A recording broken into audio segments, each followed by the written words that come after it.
ආයිබෝවන් සවිගිජ YouTube channel එකට ඔයාලා හැමෝම ගොඩාක් ආදරෙන් පිළිගන්නවා. ඔන්න අදත් මම පොරොන්දුන විදිහටම ආවා ඔයාට wedding cake recipe එකේ දෙවෙනි කොටස අරගෙන. ඉතින් මම කලින් වීඩියෝ එකේ ඔයාට මම කියා දුන්නා පළතුරු පදම් කරගන්න විදිහ. ඉතින් මම මේකෙදි කියා දෙනවා කොහොමද අපි කේක් එක බේක් කරගන්නේ ඒ වගේම රැපින් කරගන්නේ කියන එක. ඉතින් මේක අඩු වියදමින් හදාගන්න වෙඩින් කේක් රෙසිපි එකක්. ඉතින් ළඟ එන උත්සව කාලෙට ඔයාට පුළුවන් මේක රසට හදාගන්න. ඉතින් අපි බලමු කොහොමද මේක රසට ඔයාගේ වෙඩින් එකට ගොඩක් ලාභෙට හදාගන්නේ කියලා. ඉතින් අලුතෙන් මගේ channel එකත් එක්ක එකතු වෙන කෙනෙක් නම් ඔයා ගොඩාක් ආදරෙන් මගේ channel එකට පිළිගන්නවා. ඉතින් මාව subscribe කරගෙනම එන්න අපි යන් වීඩියෝ එක බලන්න. ඔන්න ළමයි මේ තියෙන්නේ හරියටම සතියකට පස්සේ මගේ පළතුරු ටික පදම් වෙලා. ඉතින් මේ විදිහට රැපින් එක අරිනකොට මාරුම සුවඳක් එන්නේ. ඉතින් මම මෙන්න මේ විදිහට ඒ ටික නැවත මික්ස් කරගන්නවා. දැන් අපි කේක් එක හදන්න අවශ්‍ය දේවල් බලමු. ඉතින් මේ තියෙන්නේ මම ඉස්සෙල්ලාම ගත්ත බටර් ග්‍රෑම් 400ක්. ඒ වගේම බිත්තර සුදු මද වෙනමත් කහ මද වෙනමත් අරගත්තා. බිත්තරත් ග්‍රෑම් 400ක් ගත්තා. සීනි ග්‍රෑම් 400ක් ගත්තා. අපි මුලින්ම බටර් ටික සීනි බිත්තර එකතු කරගෙන මේ විදිහට හොඳින් බීට් කරගමු. ඉතින් මම සුදු මද ටික මේකට දාන්නේ නැහැ. සුදු මද ටික මම අයින් කරලා පැත්තකින් තියා ගන්නවා. ඊට පස්සේ මේ ටික හොඳට බීට් වුණාට පස්සේ මම මෙන්න මේ විදිහට පළතුරු කෑලි ටික දාලා හොඳින් මික්ස් කර ගන්නවා. ඉතින් මෙන්න මේ විදිහට ටිකෙන් ටික දාගනිමින් ඔයා හොඳට මික්ස් කර ගන්න. ඔන්න ඔයා රුලන් ටික හොඳින් මේ වෙලාවේදී බැද ගන්න ඕනේ. ඉතින් රන්වන් පාට වෙනකන් නෙමෙයි සාමාන්‍ය ප්‍රමාණයට සුවඳ එනකම් බැද ගන්න. බැදගත්තට පස්සේ පළතුරු කෑලි ටික එකතු කරගෙන ඊට පස්සේ අපි මෙන්න මේ විදිහට රුලන් ටිකත් හොඳින් නිවුණාට පස්සේ එකතු කර ගන්නවා. ඉතින් මෙන්න මේ විදිහට රුලන් ටිකත් එකතු කර ගන්න.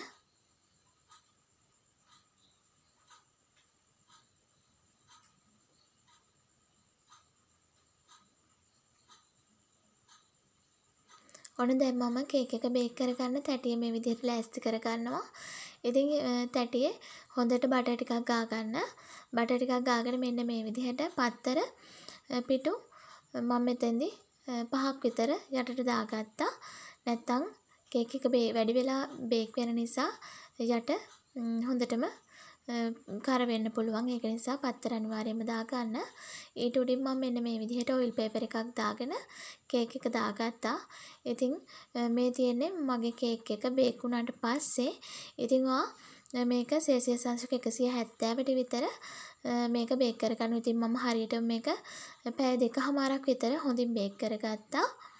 ඉතින් බේක් වුණාට පස්සේ තමයි ඔය කේක් එක මේ විදිහට මම කඩලා අරගත්තේ.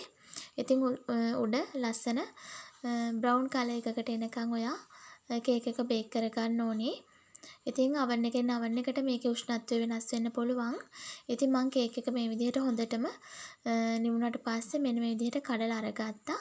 ඊට පස්සේ මම ඒකට ජෑම් එකතු කරගත්තා. ජෑම් එකතු කරගෙන මේ විදිහට හොඳට අනාගත්තා.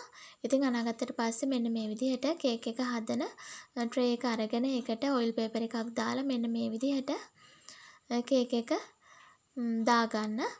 ඊට පස්සේ මම නැවත යටින් ඔයිල් පේපර් එකක් තියලා මෙන්න මේ විදිහට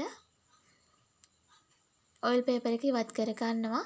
ඉතින් මම අද හදන මාසිපාන අයිසින් එක ගොඩක් ලේසි හදාගන්න. ඉතින් ඔයාලට ගොඩ වෙලා යන්නේ නැතිව මේක අපිට කපලා ගන්නත් පුළුවන්. ඉතින් රෝලින් පින් එකක් ඒ කිසිම දෙයක් අවශ්‍ය නැහැ මේ මාසිපාන අයිසින් එක හදාගන්න. ඉතින් අද ඔයාලට මම කියා දෙනවා ගොඩක්ම පහසු විදියක්නේ. ඉතින් මේ විදිහට හදලා බලන්න ඔයාලට ගොඩාක් ලේසි වෙයි මේ විදිහට. ඉතින් මම මෙන්න මේ විදිහට තැටි දෙකකටම දාලා හදාගත්තා. ඉතින් මම අද කෑලි 50ක රෙසිපි එකක් තමයි අරගෙන එන්නේ. ඔන්න දැන් අපි බලමු මාසිපාන අයිසින් එක හදන්න අවශ්‍ය කරන දේවල්. ඉතින් මම මෙතන අයිසින් සුගර් ගත්තා ග්‍රෑම් 500ක්. මෙන්න මේ විදිහට මම ආමන්ඩ් එසන්ස් මේ විදිහට තේ හැඳි එකක් දාගන්නවා. ඉතින් ඔයාලට මේකට කජු වගේ දෙයක් තියෙනවා නම් එකතු කර ගන්න පුළුවන්. ඉතින් මම ගාන අඩුවෙන් හදන නිසා මේකට කජු එකතු කරගන්නේ නැහැ. අපි අර කලින් එකතු කරගත්තු බිත්තරවල සුදු මද මේකට මේ විදිහට එකතු කරගන්න ඕනේ. ඉතින් මෙන්න මේ වගේ දියර ගතියකට තමයි මම හදාගෙන කියන්නේ. මේක ගොඩාක්ම දියරත් නැහැ. ගොඩාක්ම උකුත් නැහැ. ඉතින් මෙන්න මේ ප්‍රමාණයට වගේ හදා ගන්න බැටර් එකක් වගේ හදාගත්තේ මම. ඊට පස්සේ මම මෙන්න මේ විදිහට වීදුරුවක් අරගෙන එකට එකතු කරගත්තා පයිපින් බෑග් එකක්. ඉතින් පයිපින් බෑග් එකට තමයි අපි මස්පාන අයිසින් එක එකතු කරගත්තේ. ඊට පස්සේ ඔයාලට තියෙන මේ බලන්න පයිපින් බෑග් එකේ කට චුට්ටක් කපලා මෙන්න මේ විදිහට අයිසින් කරගන්න තියෙන. ඉතින් මේක ගොඩාක් ලේසි. ඊට පස්සේ මෙන්න මේ විදිහට ලස්සනට හදා ගන්න. ඉතින් මම වෙඩින් කේක් හදනකොට මේ විදිහට තමයි හදන්නේ. ඉතින් මේක මට ගොඩාක් ලේසි, ගොඩාක් කාලේ ඉතුරු වෙනවා. ඉතින් මේ විදිහට හදාගත්තාම ඉතින් ඔයාලට මේක පොඩි වෙලාවක් තියලා තිබ්බහම හොඳට වේලෙනවා. වේලුණාට පස්සේ තමයි අපි මේක කෑලි කපන්න ගන්නෙ. ඉතින් මේ තියෙන ළමයි මම හදාගත්තු කෑලි. ඉතින් ගොඩාක් ඉක්මනින් මේක අපිට කරගන්න පුළුවන්. ඉතින් වේලෙන්න යන කාලෙ විතරයි යන්නේ. කොහොමද අපි වෙඩින් කේක් හදනවා නම් දවසකට විතර කලින් හදාගන්නේ. ඒක හන්දා ඔයාලට මේ ක්‍රමයට හදලා බලන්න පුළුවන්. ඉතින් මම මේ විදිහට තමයි රැපින් කරන්නේ. ඔයිල් පේපර් එක මැදින් මේ විදිහට තියලා දෙපැත්තෙන් නමලා මෙන්න මේ විදිහට නමා ගන්න.